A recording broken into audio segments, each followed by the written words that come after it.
Inse yoboraibuayo munyakirogo Erastus Edung etekon nigo bono batebire nigo beyariganirie asenchira ya bene Bosio gochia koenekya GOIKERANIA asenchira ya bene Obochori Oboke obukagere koenekya gochakira chitariki 25 na ibere chumotenyo 11 omwaka oyega nigo Edung aendekire buna nigo EKEGACHA EKENENE inse yoboraibuayo muwaziri John Badi kiabwatokire CHIBESA chiaganeire iri gochi GOIKERANIA omoroberi oyo.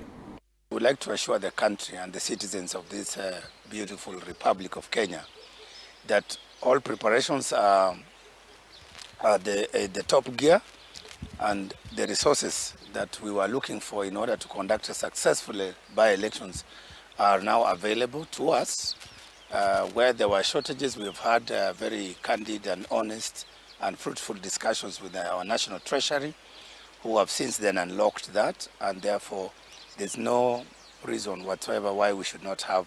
the by-elections as planned. And also I would like to brief the nation that this morning up to this afternoon we've had a very fruitful engagement with our political parties through the Political Party Liaison Committee platform, together with the Office of the Registrar of Political Parties,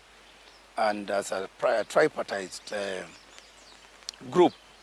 we have discussed a number of issues on our levels of preparedness, not only for 2027 general elections, but also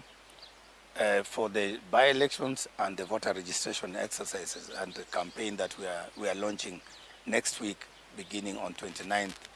September